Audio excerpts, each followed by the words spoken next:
Hi friends, ഈ ഒരു video എടുക്കുന്നത് ഇന്നലെയാണ് കേട്ടോ. അതായത് മെയ് 3-ന് ഞങ്ങൾ ഇന്നലെ കബൺ പാർക്കിൽ പോയിട്ടുണ്ടായിരുന്നു. കബൺ പാർക്കിൻ്റെ അടുത്തുള്ള ജവഹർ ബാൽഭവനിലാണ് ഇന്നലെ പോയത്. അപ്പോൾ കുട്ടികൾക്കൊക്കെ വളരെ നല്ലൊരു എക്സ്പീരിയൻസ് ആയിരുന്നു. ഞങ്ങൾ ക്യാബിന് വേണ്ടി വെയിറ്റ് ചെയ്യാണ്. ഞാനും ഫാമിലി ആയിരുന്നു പോയിട്ടുണ്ടായിരുന്നത്. അതായത് എൻ്റെ മോളും ഹസ്ബൻഡും മോനുമാണ് ഇത്. അപ്പം ഞങ്ങൾ ക്യാബിന് വേണ്ടി വെയിറ്റ് ചെയ്തുകൊണ്ടിരിക്കുകയാണ്. ക്യാബ് വന്നു. വെക്കേഷന് മുമ്പ് തന്നെ മോൻ പറയുന്നുണ്ടായിരുന്നു ഇവിടെ ഒന്ന് പോകണമെന്ന്. സ്കൂളിൽ നിന്ന് ട്രിപ്പ് പോയ സമയത്ത് അവന് പോകാൻ പറ്റിയിട്ടുണ്ടായിരുന്നില്ല. അവൻ അന്ന് പനിയും കാര്യങ്ങളൊക്കെ ആയതുകൊണ്ട് അന്ന് പോകാൻ പറ്റിയിട്ടുണ്ടായിരുന്നില്ല. അപ്പം ഞങ്ങൾ ഈ ഒരു ട്രാവൽ ചെയ്തുകൊണ്ടിരുന്ന സമയത്ത് അതിലത്തെ ഈ ഒരു ഡ്രൈവർ വളരെയധികം ടോക്കേറ്റീവ് ആയിരുന്നു കേട്ടോ. അയാൾ എങ്ങനെയാണ് യൂട്യൂബ് ചാനൽ തുടങ്ങുന്നത്, എന്തൊക്കെയാണ് അതിൻ്റെ കാര്യങ്ങൾ, ഇങ്ങനത്തെ കാര്യങ്ങളൊക്കെ സംസാരിച്ചുകൊണ്ടാണ് നമ്മൾ യാത്ര ചെയ്തുകൊണ്ടിരിക്കുന്നത്. അപ്പോൾ ഇയാളും ഒരു യൂട്യൂബ് ചാനൽ തുടങ്ങിയിട്ടുണ്ടായിരുന്നു പോലും, പക്ഷേ അത് കണ്ടിന്യൂ ചെയ്യാൻ വേണ്ടിയിട്ട് പറ്റിയില്ല. അപ്പോൾ ഞങ്ങൾക്ക് തന്നെ ആണെങ്കിലും ഈ ഒരു വീഡിയോ യൂട്യൂബ് ചാനലിൽ സമയത്തിന് അപ്ലോഡ് ചെയ്യാൻ പറ്റാത്ത സാഹചര്യം വന്നപ്പോഴാണ് നമുക്ക് പല ബുദ്ധിമുട്ടുകളും ഉണ്ടായത്. അപ്പോൾ ഇപ്പം വീണ്ടും നമ്മൾ കുറച്ചായിട്ട് വീഡിയോസൊക്കെ അപ്ലോഡ് ചെയ്തുകൊണ്ടിരിക്കുകയാണ്. അപ്പം പിന്നെ ഇദ്ദേഹത്തിനാണെങ്കിൽ പറഞ്ഞിരിക്കുന്നത് അയാൾ പുത്തേറ്റ് ഫാമിലി വീഡിയോ കാണാറുണ്ടെന്നാണ്. അപ്പം നമ്മൾ മലയാളിയായിട്ടുള്ള ഒരാളുടെ ചാനൽ ഇങ്ങനെ കന്നഡക്കാർ വരെ കാണുന്നതെന്ന് പറയുമ്പോൾ ഞങ്ങൾക്ക് ഭയങ്കര സന്തോഷമായി. പിന്നെയും കുറച്ച് ട്രാവൽ ചെയ്തുകൊണ്ടിരുന്ന സമയത്താണ് ഞങ്ങൾ ശ്രദ്ധിച്ചത്, റോഡിൻ്റെ സൈഡിൽ മുഴുവനായിട്ടും ഒരുപാട് കച്ചവടക്കാർ, ഈ ഒരു വഴിയോര കച്ചവടക്കാരെ കണ്ടു. എന്താണ് കാര്യം എന്ന് അന്വേഷിച്ചപ്പോഴാണ് മനസ്സിലായത്. കണ്ടില്ലേ, ഈ സൈഡിലൂടെയൊക്കെ ഒരുപാട് പേര് ടീഷർട്ട് വിൽക്കുന്നുണ്ട്. അപ്പോൾ IPL കളി നടക്കുകയാണെന്നാണ് പറഞ്ഞത്. അപ്പോൾ IPL ഇന്നലെ, ഇപ്പം ഞാൻ ഇന്നാണ് വീഡിയോ അപ്ലോഡ് ചെയ്യുന്നത്. അപ്പോൾ ഇന്നലെ, അതായത് മെയ് 3-നാണ് ഇന്നലെ IPL ഉണ്ടായിരുന്നത്. അപ്പം ഈ ഒരു സ്റ്റേഡിയത്തിൻ്റെ പരിസരത്ത് മുഴുവനായിട്ടും ഈ ഒരു ടീഷർട്ട് വിൽക്കുന്ന ആൾക്കാരായിരുന്നു. അപ്പോൾ ചെന്നൈയും അതുപോലെ ബാംഗ്ലൂരും തമ്മിലുള്ള കളിയായിരുന്നു ഇന്നലെ ഉണ്ടായിരുന്നത്. ആ ഒരു വൈകുന്നേരം ഞങ്ങൾ തിരിച്ചു വരുന്ന സമയപ്പോഴത്തേക്ക് ഈ ഒരു ഏരിയ മുഴുവനും, ഇതൊരു മെട്രോ ഏരിയയാണ്, കബൻ പാർക്കിൻ്റെ അടുത്തുള്ള മെട്രോ ആണ്. ആ ഒരു ഏരിയ, ആ സ്റ്റേഡിയത്തിൻ്റെ അടുത്തുള്ള ഏരിയ മുഴുവനും നല്ല തിരക്കായിരുന്നു. ഇനി നമ്മൾ ഇതാ പോയിക്കൊണ്ടിരിക്കുന്നത് റൈറ്റ് സൈഡിൽ കാണുന്നതാണ് വിധാൻ സൗധ. വിധാൻ സൗധയുടെ അടുത്തോടെയാണ് നമ്മളിപ്പോൾ യാത്ര ചെയ്തുകൊണ്ടിരിക്കുന്നത്. ലെഫ്റ്റ് സൈഡിലാണ് ഹൈക്കോർട്ട് കാണുന്നത്. ഞാൻ മുമ്പൊരു വീഡിയോയിൽ ഇതിനെ കുറിച്ചിട്ടൊക്കെ ഇട്ടിട്ടുണ്ട്. നമ്മൾ ആ ഒരു വീഡിയോ വിശദമായിട്ട് തന്നെ കബൻ പാർക്കിൻ്റെ ഒരു വീഡിയോ ആയിരുന്നു. അപ്പോൾ കാണാത്തവരുണ്ടെങ്കിൽ ആ വീഡിയോ ഒന്ന് കണ്ടു നോക്കുക. അപ്പം ഇതിനുള്ളിലൂടെയാണ് നമ്മൾ, ഈ ഹൈക്കോർട്ടിൻ്റെ അടുത്തൂടെയാണ് കബൻ പാർക്കിൻ്റെ ഉള്ളിലേക്കായിട്ട് നമ്മൾ പ്രവേശിക്കുന്നത്.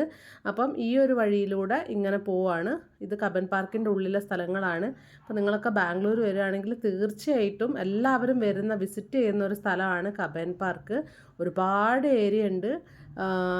ഇവിടെ പ്രധാനമായിട്ടും പറയാനുള്ളത് ഈ ഒരു പച്ചപ്പും അതുപോലെ നല്ല ഒരു ആംബിയൻസ് ആണ്. നമുക്ക് ഫാമിലിയൊക്കെ ആയിട്ട് വന്നിരിക്കാനും സംസാരിക്കാനും കുട്ടികൾക്ക് കളിക്കാനൊക്കെ ഒരുപാട് സ്ഥലമുണ്ട്. അതുപോലെ ഒരുപാട് ഷൂട്ടിങ്ങുകളും കാര്യങ്ങളൊക്കെ ഇവിടെ നടന്നിട്ടുണ്ട്. അപ്പം ഈ ഒരു സ്ഥലം വളരെ ഇമ്പോർട്ടൻ്റ് ആണ് കേട്ടോ. ബാംഗ്ലൂർ വരുന്നവർക്ക് മസ്റ്റ് വിസിറ്റ് ആയിട്ടുള്ളൊരു സ്ഥലമാണ് കബൻ പാർക്ക്. ഇതൊരു സെൻറ്റർ ഏരിയ ആണ്, കബൻ പാർക്കിൻ്റെ സെൻറ്റർ ഏരിയ ആണ്. അവിടെ നിന്ന് സ്ട്രെയിറ്റ് തന്നെ പോവുകയാണെങ്കിൽ നമ്മൾ ബാൽഭവനിലേക്ക് എത്തും. ബാൽഭവനിലാണ് കുട്ടികൾക്ക് കളിക്കാനുള്ള ഏരിയാസൊക്കെ ഉള്ളത്. കബൻ പാർക്കിൻ്റെ ഈ ഒരു ഏരിയയിലാണെങ്കിൽ നമുക്കിതുപോലെയുള്ള വലിയ വലിയ മരങ്ങളും അത് തണലും ഒക്കെ ആയിട്ട് കുട്ടികൾക്ക് ഓടി കളിക്കാനും ഷട്ടിൽ ബാറ്റ് കളിക്കാനും അങ്ങനെയൊക്കെയുള്ള സൗകര്യങ്ങളാണ് ഈ കബൻ പാർക്കിൻ്റെ ഉള്ളിലുള്ളത്. അല്ലാതെ കുട്ടികൾക്കുള്ള സ്ലൈഡ് കാര്യങ്ങളൊക്കെ ഉള്ളത് ബാൽഭവനിലാണ്. ഈ ഒരു ഗേറ്റിൻ്റെ റൈറ്റ് സൈഡിലാണ് നിങ്ങൾ കാണുന്നുണ്ടാവും, ഈ നടന്നു പോകുന്നതിൻ്റെ റൈറ്റ് സൈഡിലാണ് ബാൽഭവനുള്ളത്. അതേപോലെ തന്നെ ഇത് അവിടേക്ക് പോകുന്ന വഴിയുള്ള ചെറിയൊരു തടാകം പോലത്താണ്. വലിയ ഹൈജീനിക് ഒന്നും അല്ല, വൃത്തിയില്ലാത്ത ഒരു വെള്ളമാണ്. പിന്നെ അതിലൂടെ കുറച്ചുകൂടെ മുന്നോട്ട് പോകുമ്പം ബാൽഭവൻ്റെ മുമ്പിലായിട്ട് പബ്ലിക് ടോയ്ലറ്റ് സൗകര്യങ്ങളൊക്കെ ഉണ്ട്. അപ്പോൾ ഞങ്ങളിപ്പം ബാൽഭവൻ്റെ മുമ്പിൽ എത്തിയിട്ടുണ്ട്. ഇവിടെ നിന്ന് ടിക്കറ്റ് എടുത്തതിന് ശേഷം നമുക്ക് ഉള്ളിലേക്ക് കടക്കാം. നല്ല തിരക്കായിരുന്നു. വെക്കേഷൻ ആയതുകൊണ്ട് തന്നെ ഒരുപാട് ആളുകൾ പല സ്ഥലങ്ങളിൽ നിന്ന്, പല സ്റ്റേറ്റുകളിൽ നിന്ന് വന്നിട്ടുള്ള ആൾക്കാരുണ്ട്. അതുപോലെ ഔട്ട്സൈഡ് കൺട്രി വന്നിട്ടുള്ള ആൾക്കാരുണ്ട്. വിദേശികൾ ഒരുപാടുണ്ടായിരുന്നു. അതുപോലെ മറ്റ് സ്ഥലങ്ങളിൽ നിന്നൊക്കെ ഉള്ള ആളുകൾ, ഇവിടെ ബാംഗ്ലൂരുള്ള ആളുകളെക്കാളും കൂടുതലായിട്ട് പുറത്തുനിന്നുള്ള ആളുകളാണ്. ആന്ധ്രയിൽ നിന്നും കേരളത്തിൽ നിന്നും അതുപോലെ മറ്റ് തമിഴ്നാട് അതുപോലെയുള്ള സംസ്ഥാനങ്ങളിൽ നിന്നൊക്കെ വന്നിട്ടുള്ള ഒരുപാട് പേരുണ്ട്. കുട്ടികൾ അട്രാക്റ്റ് ചെയ്യാനുള്ള ഒരുപാട് കളിപ്പാട്ടങ്ങൾ കളിപ്പാട്ടങ്ങളുണ്ടായിരുന്നു കേട്ടോ. ഇതൊക്കെ കണ്ടപ്പം വാങ്ങിച്ചു കൊടുക്കാൻ വേണ്ടിയിട്ട് ചെറിയ നമ്പറുകളൊക്കെ ഇറക്കിയിട്ടുണ്ടായിരുന്നു. പിന്നെ ഞങ്ങൾ ടിക്കറ്റ് എടുത്തു. ഒരു 160 റുപ്പീസാണ് ആയത്. ഞങ്ങളിപ്പം ബോട്ടിങ്ങിന് ടിക്കറ്റ് എടുത്തിട്ടില്ല, ട്രെയിനിനുള്ള ടിക്കറ്റും അതേപോലെ എൻട്രി ടിക്കറ്റുമാണ് എടുത്തത്. ഇവിടെ എല്ലാ റൈഡ്സിനും അഡൽട്ടിന് 30യും അതുപോലെ കിഡ്സിന് 10 റുപ്പീസ്, അതായത് ബിലോ 10 ഏജുള്ള കുട്ടികൾക്ക് 10 രൂപയാണ് കേട്ടോ. അപ്പം ഞങ്ങൾ അതിനുള്ള ടിക്കറ്റ് എടുത്തിട്ട് ഇപ്പോൾ ട്രെയിനിന് വേണ്ടി ടോയ് ട്രെയിനിന് വേണ്ടിയിട്ട് വെയിറ്റ് ചെയ്യുകയാണ്. ടോയ് ട്രെയിൻ ആണെങ്കിലും വലിയ ആൾക്കാർക്കും കയറാം. ഇതായി പോകുന്നതാണ് ട്രെയിന്. നല്ല തിരക്കായിരുന്നു. ഒരു 1/4-3/4 മണിക്കൂർ നിന്നതിന് ശേഷമാണ് ഞങ്ങൾക്ക് അതിൽ കയറാൻ പറ്റിയത്. അപ്പം അതൊക്കെ നമ്മൾ ലൈവിൽ ഇട്ടിട്ടുണ്ട്. നമ്മൾ തൊട്ട് മുമ്പ് ഇട്ടിട്ടുള്ള ലൈവ് എടുത്ത് നോക്കിയാൽ നിങ്ങൾക്ക് കാണാം ആ ഒരു ട്രാവലിങ്ങിൻ്റെ എക്സ്പീരിയൻസ് ഒക്കെ എങ്ങനെ ഉണ്ടായിരുന്നു എന്ന്. പിന്നെ അത് കഴിഞ്ഞതിന് ശേഷം കുട്ടികൾ പറഞ്ഞത് നമുക്ക് ഈ ഒരു റൈഡിൽ പോകണം എന്നാണ്. ഇത് ഒരു എന്താ പറയുക, ഒരു നല്ല റൊട്ടേറ്റ് ചെയ്തുകൊണ്ടുള്ള നല്ലൊരു ഗെയിമാണ്. അപ്പോൾ ഇതിൽ നമുക്ക് ഭയങ്കരമായിട്ടുള്ളൊരു എക്സ്പീരിയൻസ് ആയിരുന്നു. നല്ല ഷെയ്ക്കിംഗ് ആണ്, നമുക്ക് ഭയങ്കരമായിട്ട് പേടിയൊക്കെ വരും. അപ്പം പക്ഷേ 30 രൂപയ്ക്ക് ഇത് ഭയങ്കര വർത്ത്ഫുള്ളാണ് കേട്ടോ. നമുക്ക് എന്താ പറയുക, ഒരുപാട് ടൈം ഉണ്ട് താനും. നമുക്ക് മറ്റ് സ്ഥലങ്ങളിലൊക്കെ ആണെങ്കിൽ എനിക്ക് തോന്നുന്നു അത്യാവശ്യം നല്ല പൈസയാവുമെന്ന് എനിക്ക് തോന്നുന്നത്. ഇപ്പം വണ്ടർലയിലൊക്കെ പോകുന്ന സമയത്ത് നമ്മൾ കാണാറുണ്ട് നല്ല റേറ്റാണ്. ഇതിന് 30 രൂപയ്ക്കൊന്നും എവിടെയും കയറാൻ പറ്റുമെന്ന് എനിക്ക് തോന്നുന്നില്ല. ഇത് പിന്നെ ഒരു ഗവൺമെൻറ് ഫേം ആയതുകൊണ്ട് ഇതേപോലെ തന്നെ റേറ്റ് കുറച്ചിട്ടാണ്. അപ്പം ഇതിൽ നമ്മൾ എക്സ്പീരിയൻസ് ചെയ്തു കേട്ടോ.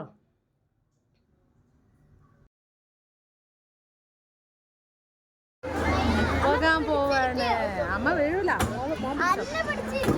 മോനെ പിടിക്കണം. മോനെ അമ്മ പിടിക്കൂലേ, സ്റ്റാർട്ടാക്കുമ്പോൾ അമ്മ പിടിക്കുമല്ലോ. എങ്ങനെയുണ്ട്, പേടിയുണ്ടാ? ഹാപ്പിയാണോ? ഓക്കെ, എന്നാ നോക്കാം. ഇതാണ് ബാൽഭവൻ്റെ ഉള്ളിലുള്ള അവസ്ഥ. മുഴുവനും ആളുകളാണ്, തിക്കും തിരക്കും കാര്യങ്ങളൊക്കെയാണ്. ഇനി നമ്മളത് ആ കാണുന്ന ഒരു സ്വിങ്ങിലേക്കാണ് നമ്മൾ പോകുന്നത്. അതിനുശേഷം നമ്മൾ അതിലൊക്കെ എൻജോയ് ചെയ്തതിന് ശേഷം നമ്മൾ വന്നിട്ട് ഇതേപോലെ ഒരു ഐസൊക്കെ വാങ്ങിച്ച് കഴിച്ചു. പിന്നെ അവിടെ കൾച്ചറൽ പ്രോഗ്രാംസ് ഉണ്ടായിരുന്നു. വിവിധ സ്ഥലങ്ങളിൽ നിന്നുള്ള ആളുകളുടെ കൾച്ചറൽ പ്രോഗ്രാംസ് ഉണ്ടായിരുന്നു. ഫീഡിങ് റൂം, പിന്നെ വാട്ടർ ഫെസിലിറ്റി, വെള്ളം കുടിക്കാനുള്ള ഫെസിലിറ്റി ഉണ്ട്. പിന്നെ അതേപോലെ തന്നെ ടോയ്ലറ്റ് ഫെസിലിറ്റി ഉണ്ട് വഴിക്ക് അങ്ങോട്ട് പോയാൽ.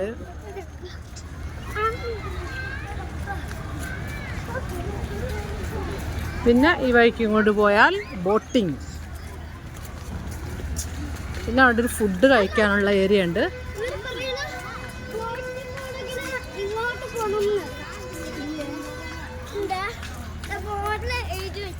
ഫുഡ് കഴിക്കാനുള്ള ഒരു വിശാലമായ ഏരിയ. പിന്നെ അതേപോലെ ബേൽപുരി ഇതുപോലുള്ള സംഭവങ്ങളൊക്കെ ഉള്ള ഏരിയ ഉണ്ട്.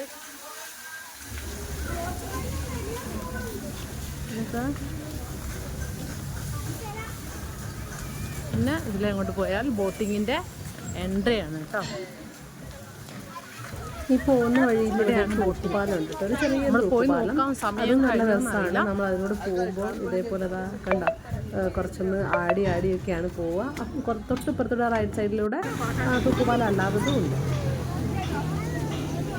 നേരെ നോക്കി കാണുന്നതാണ് വിജയ് മല്യൻ്റെ UB ടവർ. ഇത് കിങ്ഫിഷർ ടവർ.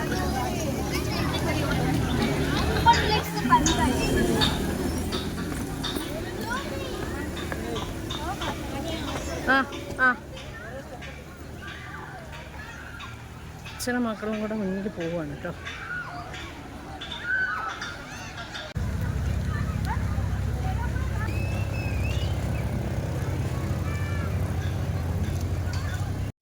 അൺഫോർച്ചുനേറ്റ്ലി നമുക്ക് ഇത് കണ്ടിന്യൂ ചെയ്യാൻ, ബോട്ടിങ് ചെയ്യാൻ വേണ്ടി പറ്റില്ല കേട്ടോ. കാരണം ഇവിടെ നല്ല തിരക്കാണ്, അത്രയ്ക്കും തിരക്കാണ്, ഒത്തിരി പേരുണ്ട്. ഇനി നെക്സ്റ്റ് ടൈം വരുമ്പോൾ ആക്കാം. നമുക്കിവിടെ അടുത്താണല്ലോ, അപ്പോൾ എപ്പം വേണമെങ്കിലും വരാം, കുഴപ്പമില്ല. ഞാൻ കാണിച്ചു തരാം. ഇത്രയും പേര് ക്യൂ നിൽക്കുന്നുണ്ട്. ആ പറയിൽ കാണുന്ന അത്ര പേര് ക്യൂ നിൽക്കുന്നുണ്ട്. എനിക്ക് തോന്നുന്നു അധികം ബോട്ട് ഒന്നും ഇല്ലാന്ന് തോന്നുന്നു, പക്ഷേ ആളുകൾ ഇത്രയും ഉണ്ട്.